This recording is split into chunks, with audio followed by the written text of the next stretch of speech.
নমস্কার, চলে এসেছি আজকে আবার একটা নতুন ভিডিও নিয়ে। কালকে যেখান থেকে শেষ করেছিলাম আজকে সেখান থেকেই স্টার্ট করছি। এর আগের ভিডিওটা তোমরা দেখেছো, সন্ধে হয়ে যাচ্ছে বলে আমি ছাদ থেকে নেমে আসার কথা বলছিলাম। তো নেমে আসার সময় আমি যে আমগুলো পড়েছিল সেগুলো বালতি করে নিয়ে এসেছি, কারণ অনেকগুলো আম ছিল, তোমরা দেখেইছো।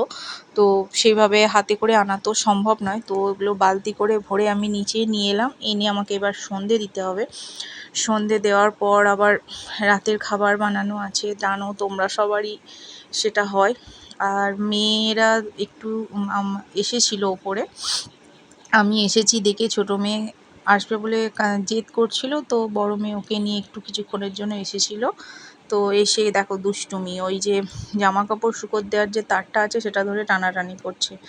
তো বেশিক্ষণ তো ছাদে থাকেনি, তারপর নিচেই চলে গেছি। নিচেই চলে আমগুলোকে প্রথমে এই ঢেলে দিয়েছিলাম, কারণ এর মধ্যে আঠা নোংরা লেগে আছে, এগুলোকে ভালো করে ধুতে হবে। ধুয়ে তারপর আমি এগুলোকে ফ্রিজে রেখে দেবো। আমি আম ফ্রিজে রেখে দিই, কারণ ফ্রিজ থেকে বের করে খেতে খুব ভালো লাগে ঠান্ডা ঠান্ডা। তো আমার হাজব্যান্ডও সেরমই পছন্দ করে, বাইরে খুব রাখি না। তো এখন এই মুহূর্তে আমাকে আগে সন্ধে দিতে হবে, তার জন্য আমি এখনই ধুতে পারছি না, তো এখানে ঢেলে রাখলাম। তারপর আমি টাইম পেলে ঠিক সেগুলোকে ফ্রেশ করে আমি ঢুকিয়ে রাখবো। তো সন্ধে টন্ধে দিয়ে তারপর আমি মেয়ের দুধ টিউশন যাবে, তার জন্য দুধ গরম করেছি। দুধ গরম করে দুধটা ঠান্ডা হয়ে করতে দিয়েছিলাম, আর এদিকে ভাতটাও চাপিয়ে দিয়েছি। ভাতটা কিছুটা করে এগিয়ে রাখলে সুবিধা হয়।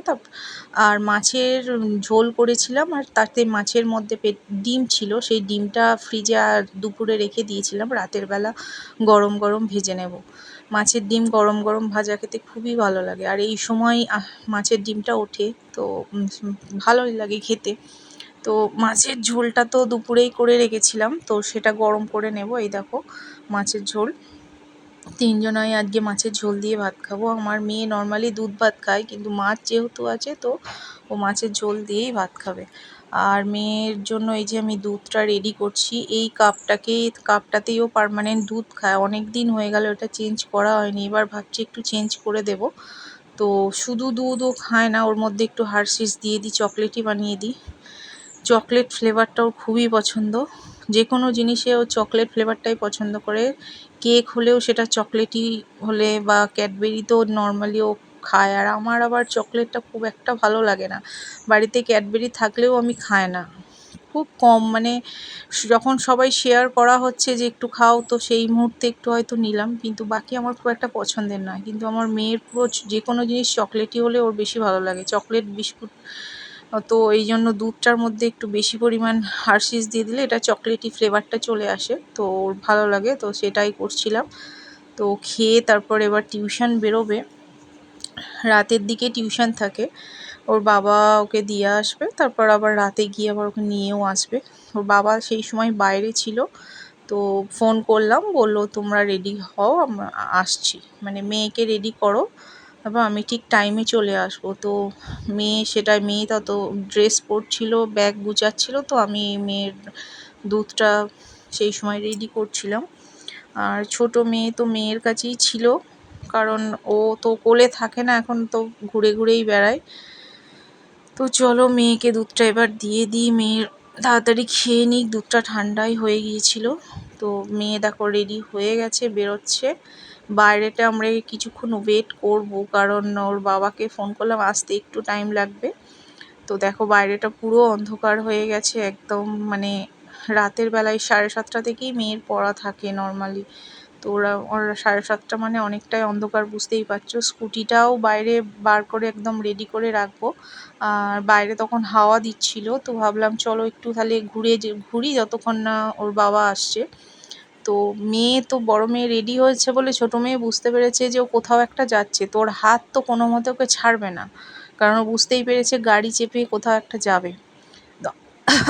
আমার কাছে তো কোনোভাবেই আসতে চাইছে না, সেই মুহূর্তে সমানে ওর সাথে ঘুরে বেড়াচ্ছিল, ওকে ছাড়বে না। মানে ও যেখানেই যাবে ওর সাথে যাবে, এটাই হচ্ছে ওর মোটিভ ছিল। আর তো বাইরেটা একটু পায়চারি করতে করতে তারপর পাড়ারই একজন আসছিল, এটা হচ্ছে শান, আমার মেয়ে শান দাদা। তো শান দাদার সাথে একটু দাঁড়িয়ে কথা বলে নেওয়া হলো। ও তো কথা তো বলে না, শুধু চিৎকার করে, মানে ওর সাথে যারা কথা বলে তাদেরকে দেখলেই ও চিৎকার করে। আর এই যে শ্বেতা দিদি ড্রয়িং করতে গিয়েছিল, শ্বেতা দিদির সাথেও একটু কথা বলে নিল। এবার শ্বেতা দিদিও বাড়ি চলে যাচ্ছে, তারপর আমার হাজব্যান্ড এসে যাবে। ওকে পড়তে দিয়ে চলে এসছে, হাজব্যান্ড চলে গেছে, একটু বাইরে গেছে। আর এদিকে আমার হাজব্যান্ডেরই বন্ধুর বউ আমার কাছে এসে বসে আছে। বন্ধুটাকে নিয়ে একটু বাইরে কাজ ছিল, তো সেই মুহূর্তেও আমার কাছে এসেছিল। আর দেখো আমার মেয়ে সেজেছে, মেয়েকে খুব সুন্দর বলছে, মেয়ে খুব খুশি। মেয়েকে আন্টি বলেছে একটু সাজো, একটু সেজে এসো।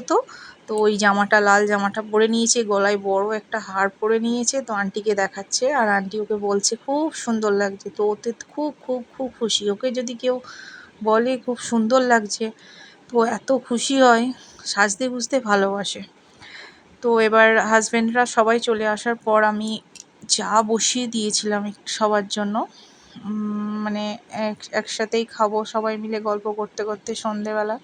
সন্ধেবেলা আমরা টিফিন খুব একটা করি না, চাটাই খাই। এই দেখো 4টে কাপ নিয়ে নিয়েছি। চা গল্প খেতে খেতে 4 জনায় গল্প করব অনেকক্ষণ। তারপর ওরা চলে গেলে আমার হাজব্যান্ড আবার বড় মেয়েকে আনতে যাবে। এই চলছে। সন্ধ্যের পর থেকে খুব একটা কিছু কাজ সেরকম থাকে না, কিন্তু ছোট মেয়ে যতক্ষণ জেগে থাকবে বিজি তো থাকতেই হবে, ফ্রি হওয়া যায় না। এই দেখো আমরা বসে চা খাচ্ছিলাম, আর মেয়ে তো বাবার কোলে উঠে পড়েছে। সবাই একসাথে বসে চা খাচ্ছিলাম। শুধু চা নয়, গল্পটাও খুব ভালোই হয় এই সময়। তো ওরা চাটা খেয়ে গল্প করে চলে গেল। এবার আমি ডিনার রেডি করছি। ডিনার তো জানো, আমি মাছের ঝোল বলেইছি রেডি করা আছে। তো শুধু গরম গরম ডিমগুলো ভেজে নিলাম, মাছের ডিমগুলো। রাতের বেলা বলে খুব 2টো করেই করেছি, অল্প করে, কারণ রাতের দিকে বেশি খাওয়াটা ঠিক না। বাকি ভাতটা তো আমি সন্ধ্যাবেলা করে নিয়েছিলাম, আর মাছের ঝোলটাও গরম করে নিয়েছি। তো মাছের ডিমটা এই সময়, এই যে বর্ষাকাল সামনে আসছে, ও প্রচুর পরিমাণে পাওয়া যাবে। তো প্রথম দিকেই খেতে ভালো লাগে, তারপর যখন অ্যাভেলেবেল হয়ে যাবে তখন খুব একটা আর খেতে ইচ্ছা করবে না। তো এই জন্য বছরের এই সময়টায়, এই যে প্রথম আমাদের এটা খাওয়া হচ্ছে, এত খেতে ইন্টারেস্ট লাগছে, এই জন্য খুবই ভালো লাগে। দুপুরেও খেয়েছি এবং বেশি পরিমাণ দুপুরে খাওয়া হয়ে গেছে, আর অল্প পরিমাণ রাতের জন্য রেখে দিয়েছিলাম। তো সেটাই রাতে করে নিলাম। পরের দিন শনিবার ছিল, তো আর রাখা যাবে না। তো ডিনার শেষ করে সব কমপ্লিট হয়ে শুয়ে পড়েছিলাম। এবার দেখো সকাল সকাল উঠেও পড়েছি, এটা পরের দিনের সকালের ভিডিও। আমি 4:30 তখন উঠেছিলাম, মেয়েকে কমপ্ল্যান বানিয়ে দিচ্ছিলাম। মেয়ে সকালে উঠে ব্রাশ করে কমপ্ল্যান খায়। তো মেয়ের কাপটা দেখে বুঝতেই পারছো এটা মেয়ের কাপ। এই দেখো কমপ্ল্যানটাও দেখে চকলেটি ফ্লেভার, ও চকলেটেরই সব কিছু খায়। তো মেয়ের কমপ্ল্যান করছি, আর একদিকে আমাদেরও চা তো বসিয়ে ফেলেছি। তো সকাল সকাল ব্রাশ করে একটু চা না খেলে ঠিক কাজে মন লাগে না আগে। আর বাইরেটা চলো তোমাদের একটু সকালবেলা দেখাই। তখনও কেউই ঘুম থেকে ওঠেনি, পুরো ফাঁকা আর একদম নির্জন পরিবেশ, এবং খুব সুন্দর সকালটা। আগের দিন বৃষ্টি হয়েছিল, ওয়েদারটাও ঠান্ডা ঠান্ডা ছিল। তো এই দেখো আমার চা রেডি হয়ে গেছে। আমি আর আমার হাজব্যান্ড এবার চাটা খাবো। আর মেয়েকেও দুধ কমপ্ল্যান দিয়ে দিয়েছি, মেয়েও খাচ্ছে। বাইরেটা তোমাদের একটু মাঝে মাঝে দেখাচ্ছি, আমি ক্লিপ তুলে রেখেছিলাম।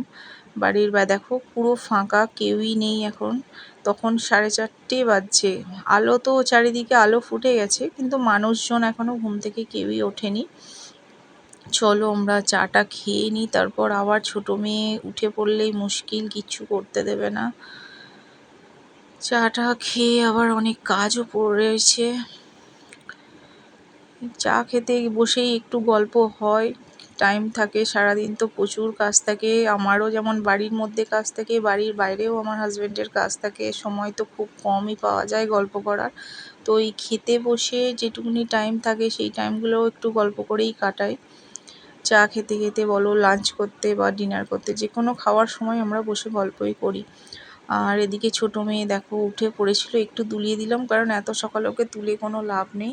তো চলো, ভিডিওটা এবার বড় হয়ে যাচ্ছে, আর বাড়াবো না, অনেক কাজও করতে হবে। দেখা হচ্ছে নতুন একটা ভিডিওতে।